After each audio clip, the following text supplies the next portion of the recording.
Assalamualaikum warahmatullahi wabarakatuh. Alhamdulillah wassalatu wassalamu ala Rasulillah wa ala alihi wa ashabihi wa tabi'ina tabi'ina lahum bi ihsanin ila yaumiddin, amma ba'd. Para pelajar yang dirahmati oleh Allah sekalian, pertamanya marilah sama-sama kita bersyukur kepada Allah Subhanahu wa taala.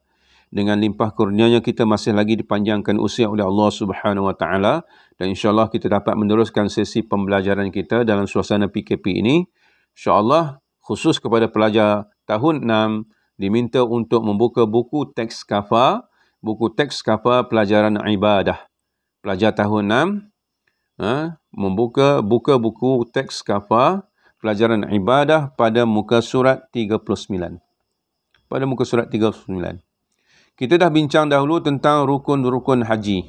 Rukun-rukun haji yang ada 6 rukun. Rukun haji ada 6. Yang pertama niat ihram, yang kedua wukuf di Arafah, yang ketiga tawaf mengelilingi Kaabah, yang keempat sa'i antara bukit Safa dan Marwah, yang kelima tahlul yakni bercukur atau bergunting, dan yang keenamnya tertib.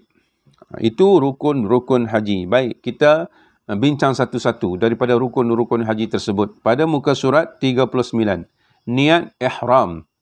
Itu rukun haji yang pertama. Niat untuk memakai ihram. Baik. Niat menunaikan haji dan memakai pakaian ihram di miqat zamani atau miqat makani. Ada dua miqat. Mana sempadan yang saya sebut dahulu. Sempadan kota Mekah. Untuk kita masuk ke kota Mekah tu ada miqat sempadannya. Ada miqat zamani atau miqat makani. Miqat zamani ialah masa menunaikan haji bermula dari 1 Syawal hingga sebelum fajar 10 Zulhijjah. Itu miqat zamani. Miqat zamani ialah masa menunaikan haji bermula dari 1 Syawal hingga sebelum fajar 10 Zulhijjah. Miqat zamani umrah ialah sepanjang tahun. Itu miqat.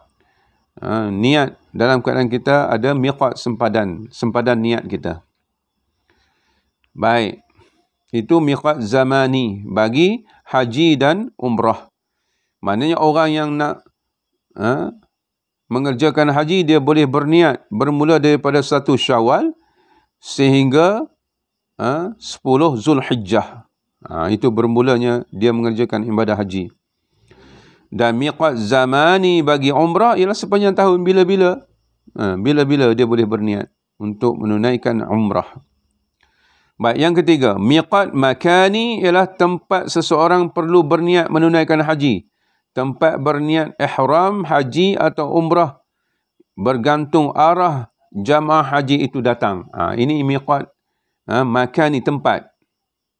Tempat untuk dia berniat itu ada, dipanggil miqat makani. Tadi miqat zamani mana waktu, masa, bila dia boleh berniat untuk menunaikan haji. Jadi orang yang bila dapat keputusan daripada jamaah haji, daripada tabung haji, dia disahkan menunaikan ibadah haji pada tahun ini, mana dia boleh berniat dah bermula daripada 1 Syawal sehinggalah paling lewatnya adalah 10 terbit fajar 10 Zulhijjah. Mana 10 Zulhijjah ni ketika dia wukuf di Arafah, dia pergi wukuf di Arafah tu, dia kena niat ihram dan memakai ihram. Baik, miqat makani tadi dia kata miqat maknanya ada sempadan atau tempat-tempat yang saya sebutkan tadi, kena berniat dari arah mana dia datang. Daripada luar kota Mekah tu, dari mana arah datang. Baik. Miqat makani bagi bakal haji dari Malaysia ialah di Yalamlam. Di Yalamlam nama tempatnya. Nama tempat miqat tersebut di Yalamlam.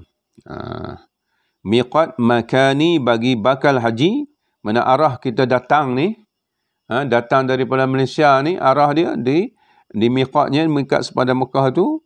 Bila sampai di sana, kalau naik kapal terbang, maknanya juru terbang tersebut akan mengisytiharkan kita telah sampai kepada sempadan miqat tersebut, kita kena bermula niat ihram tersebut. Itulah waktu dan tempat untuk kita berniat ihram dalam mengerjakan ibadah haji dan umrah. Dalam mengerjakan ibadah haji, itu ni kata niat. Baik. Wukuf. Apa dia katakan wukuf? Rukun haji yang kedua iaitu wukuf. Wukuf ialah berada di padang Arafah pada tengah hari 9 Zulhijjah sehingga waktu subuh 10 Zulhijjah.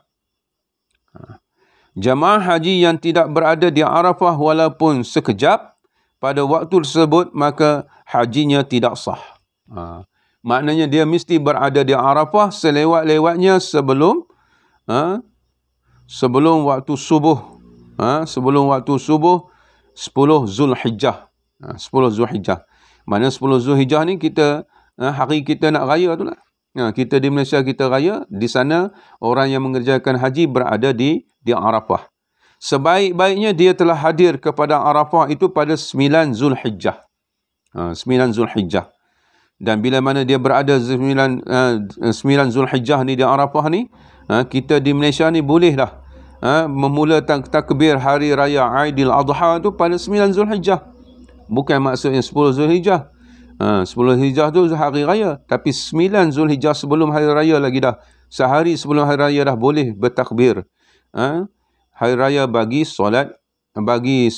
hari raya Aidil Adha, iaitu hari raya haji.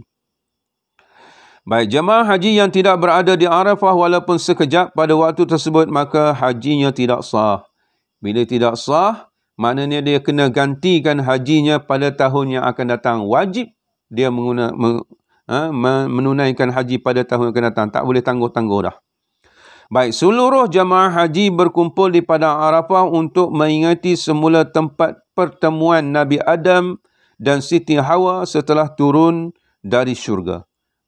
Perhimpunan di padang Arafah itu sebagai memperingati peristiwa pertemuan Nabi Adam AS dengan isterinya Siti Hawa setelah diturunkan oleh Allah Subhanahu Wa Taala daripada syurga. Baik, perkara-perkara sunat ketika wukuf di Arafah. Yang pertama, bersuci daripada hadas dan kekotoran, maknanya sentiasa berwuduk. Sebaik-baiknya sentiasa berwuduk.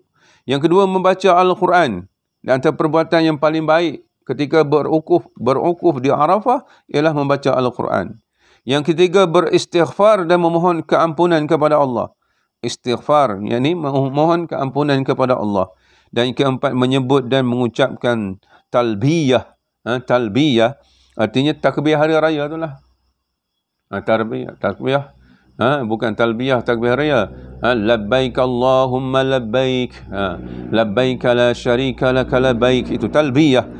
Untuk orang yang mengerjakan haji di Arafah. Baiklah, itu di antara perkara-perkara sunat yang kita sesiapa yang melakukan ibadah haji ketika berada di Arafah, itulah di antara perkara-perkara yang disunatkan kita untuk melakukannya. Baik, itulah sekadar itulah untuk pelajaran kita pada hari ini. Sekadar untuk kita mengambil faham daripada rukun-rukun haji, iaitu niat ihram serta wukuf di Arafah. Dan insyaAllah kita akan beri penjelasan lagi tentang rukun-rukun haji yang lain. Sekadar itu untuk pelajaran kita pada hari ini. Semoga ada manfaatnya.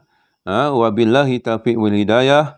Wassalamualaikum warahmatullahi wabarakatuh.